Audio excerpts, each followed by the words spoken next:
नमस्कार मित्रों, आप सबका स्वागत है। महाभारत से श्रीमद्भागवत गीता तक एक दिव्य यात्रा। चैप्टर 4 राजा दुष्यंत का वचन और सम्राट भरत का जन्म। यह केवल एक कथा नहीं है, बल्कि धर्म, सत्य, त्याग और मानव जीवन के उन आदर्शों की यात्रा है जिन्होंने युगों से भारत की आत्मा को प्रकाश दिया है। आइए श्रद्धा और एकाग्र मन से आज के अध्याय का आरंभ करें। अध्याय को आरंभ करने से पहले पिछले अध्याय में हमने देखा कि वन की पवित्र भूमि पर राजा दुष्यंत और शकुंतला का मिलन हुआ। दोनों ने धर्मसम्मत गंधर्व विवाह किया।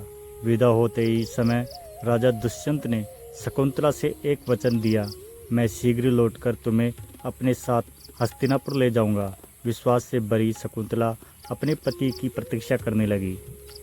लेकिन क्या हर वचन तुरंत पूरा हो जाता है, या कभी कभी स्वयं समय भी मनुष्य की प्रतीक्षा लेता है? आज की कथा उसी परीक्षा की शुरुआत है।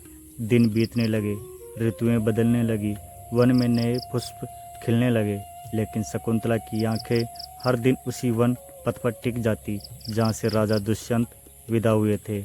हर घोड़े की टाप सुनकर उन्हें लगता शायद आज वे लौट आए, परंतु हर बार आशा फिर प्रतीक्षा में बदल जाती।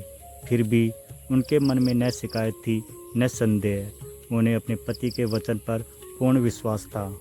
महर्षि कण्व सब कुछ समझ रहे थे। एक दिन उन्होंने शकुंतला को अपने पास बुलाया।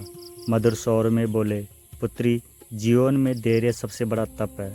जिसने धैर्य खो दिया उसने स्वयं पर विश्वास खो दिया। शकुंतला ने विनम्रता से उत्तर दिया, गुरुदेव, मुझे अपने स्वामी पर विश्वास है। मुझे पूरा विश्वास है कि वे अवश्य आएंगे। महर्षि कण्व मुस्कुराए। उन्होंने कहा, विश्वास ही हर पवित्र संबंध की सबसे बड़ी शक्ति है।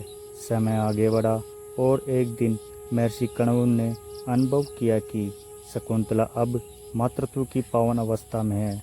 पूरा आश्रम आनंद से भर उठा। ऋषियों ने आशीर्वाद दिया। वन के पशु पक्षी भी मानो इस शुभ समाचार का उत्सव मना रहे थे। महर्षि कण्व ने आकाश की ओर देखते हुए कहा, यह कोई साधारण बालक नहीं होगा, इसकी कीर्ति युगों तक गूंजेगी। शकुंतला ने अपने हृदय पर हाथ रखा। उन्हें ऐसा लगा मानो उनके गर्भ में केवल एक शिशु ही नहीं, बल्कि भविष्य का इतिहास धड़क रहा हो। इधर हस्तिनापुर में राजा दुष्यंत अपने राजधर्म में पूरी निष्ठा से लगे हुए थे। सीमाओं की रक्षा, प्रजा का न्याय, यज्ञ, सभा, राज्य के अनेक उत्तरदायित्व। एक राजा का जीवन उसका अपना नहीं होता, उसका प्रत्येक क्षण उसकी प्रजा का होता है। इसी कारण उनका लौटना लगातार टलता गया। लेकिन क्या केवल व्यवस्था ही इसका कारण थी, या नियति अभी कुछ और लिख रही थी? समय निरंतर आगे बढ़ता रहा। महर्षि कण्व के आश्रम में हर दिन वेदों का स्वर गूंजता था, लेकिन शकुंतला की आंखें अब भी उसी पद को निहारती जहाँ से राजा दुष्यंत विदा हुए थे। महर्षि कण्व समझ चुके थे कि अब समय आ गया है। उन्होंने एक दिन आश्रम के सभी ऋषियों और शिष्यों को बुलाया। फिर शकुंतला के पास आकर स्नेह से बोले, पुत्री, अब तुम्हारा स्थान केवल इस आश्रम में नहीं है, तुम्हारे पति हस्तिनापुर के राजा हैं। धर्म भी यही कहता है कि अब तुम्हें अपने पति के घर जाना चाहिए। यह सुनकर शकुंतला की आंखें भर आई। जिस आश्रम में उन्होंने अपना बचपन बिताया, जहाँ हर वृक्ष उनका साथी था, जहाँ हर पक्षी उनकी आवाज़ पहचानता था, उसे छोड़ना सरल नहीं था। महर्षि कण्व ने उनके सिर पर हाथ रखा और कहा, बेटी, जीवन परिवर्तन का ही दूसरा नाम है। एक पुत्री एक दिन अपने नए घर अवश्य जाती है। मेरा आशीर्वाद है, सदैव तुम्हारे साथ रहेगा। पूरे आश्रम का वातावरण भावुक हो उठा। वन के पशु भी जैसे उन्हें विदा कर रहे थे। पक्षियों का मधुर शोर भी उस दिन कुछ अलग था। शिष्यों ने यात्रा की तैयारी की।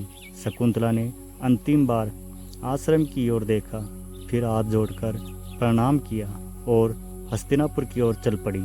कई दिनों की यात्रा के बाद हस्तिनापुर का विशाल राजमहल सामने था। ऊंचे द्वार, विशाल प्राचीर, सशस्त्र सैनिक और राज्यसभा की गरिमा। शकुंतला को विश्वास था कि राजा दुष्यंत उन्हें देखकर प्रसन्न हो उठेंगे। वे राज्यसभा में पहुंची। राजा दुष्यंत सिंहासन पर विराजमान थे।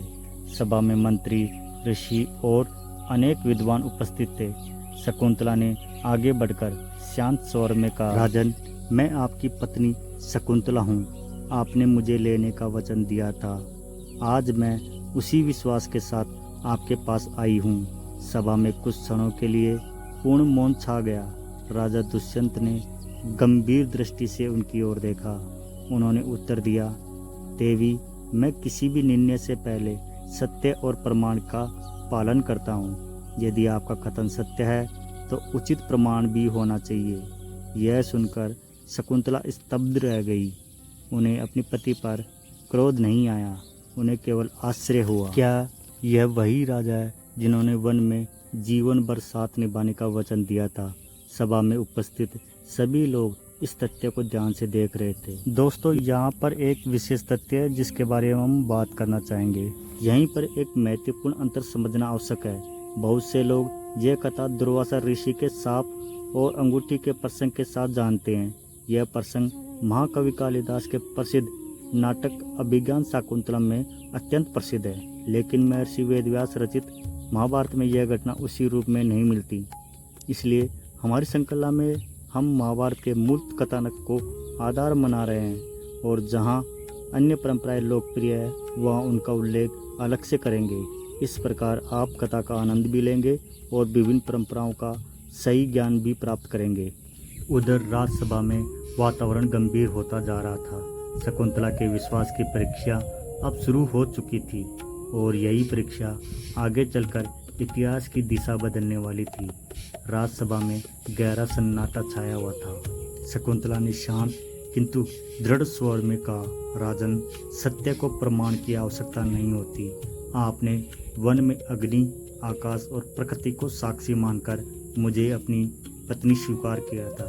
आज मैं उसी सत्य के साथ आपके सामने खड़ी हूँ। राजा दुष्यंत मौन रहे। सभा में उपस्थित सभी लोग इस घटना को ध्यान से देख रहे थे। तभी दिव्य आकाशवाणी हुई, हे दुष्यंत, शकुंतला सत्य कह रही है। यह तुम्हारी धर्म पत्नी है। इसके गर्भ से उत्पन्न पुत्र महान सम्राट होगा। उसका यश युगों तक फैलेगा। यह दिव्य वाणी सुनते ही राजा दुष्यंत सिंहासन से उठ खड़े हुए। उन्होंने आगे बढ़कर शकुंतला का सम्मानपूर्वक स्वागत किया और कहा, देवी, मैंने तुम्हारा अपमान करने के लिए ऐसा नहीं किया। मैं चाहता था कि राज्यसभा और समस्त राज्य के सामने यह स्पष्ट हो, ताकि भविष्य में कोई भी तुम्हारे सम्मान या हमारे पुत्र के अधिकार पर प्रश्न न उठा सके। शकुंतला ने शांत मन से उनकी बात सुनी। उनके हृदय का भार हल्का हो गया। कुछ समय बाद उनके पुत्र का जन्म हुआ। उस बालक का नाम रखा गया भरत। यह कोई साधारण बालक नहीं था। कहा जाता है कि बाल्यावस्था से ही उसमें असाधारण साहस था। वह वन में सिंहों और हिंसक पशुओं से भी निर्भय होकर खेलता था। ऋषि मुनि उसके तेज, धैर्य और निर्भीकता को देखकर आश्चर्यचकित रह जाते थे। जैसे जैसे वह बड़ा हुआ, उसमें न्यायप्रियता, सत्यनिष्ठता और नेतृत्व के गुण स्पष्ट दिखाई देने लगे। आगे चलकर वही भरत इतने महान सम्राट बने कि उनके नाम पर इस भूमि को भारतवर्ष कहा जाने लगा। आज हम जिस देश को भारत कहते हैं, उसके नाम के पीछे इसी महान सम्राट की गौरवगाथा जुड़ी हुई है। दोस्तों, यहाँ पर एक विशेष तथ्य है जिसके बारे में हम जरूर बातचीत करना चाहेंगे। कुछ परंपराओं में राजा दुष्यंत द्वारा शकुंतला को न पहचानने का कारण दुर्वासा ऋषि का श्राप और अंगूठी खो जाना बताया जाता है, लेकिन महाभारत में कथा का स्वरूप अलग है। वहाँ राज्यसभा, धर्म और उत्तराधिकार के संदर्भ पर अधिक बल मिलता है। इसलिए हमारी श्रृंखला में हम महर्षि वेदव्यास रचित महाभारत को आधार बनाएंगे, और जहाँ आवश्यक होगा अन्य प्रसिद्ध परंपराओं का उल्लेख अलग से करेंगे। इस अध्याय से हमें यही शिक्षा मिलती है, दिया हुआ वचन निभाना मनुष्य के चरित्र की पहचान है। सत्य की विजय देर से हो सकती है, पर होती अवश्य है। महान व्यक्तित्व कठिन परिस्थितियों से ही जन्म लेते हैं। एक बालक का संस्कार आने वाले युगों का इतिहास बदल सकता है। दोस्तों, हमारा अध्याय यहीं पर समाप्त होता है। तो आज का प्रश्न है हमारा, आपके अनुसार राजा दुष्यंत का निर्णय उचित था या उन्हें तुरंत शकुंतला को स्वीकार कर लेना चाहिए था। अपना उत्तर और उसका कारण कमेंट्स में अवश्य लिखिए। आपके विचार इस दिव्य यात्रा को और समृद्ध बनाएंगे। अब हमारी कथा का मुख्य केंद्र होंगे सम्राट भरत। कैसे एक बालक ने अपने अद्भुत साहस, न्याय और धर्म से पूरे आर्यावर्त को नई दिशा दी और क्यों उनके नाम पर हमारा देश भारत कहलाया, यह जानेंगे चैप्टर 5 में। यदि यह अध्याय आपको पसंद आया हो तो इस दिव्य यात्रा में हमारे साथ बने रहिए। जय श्री कृष्णा, राधे राधे।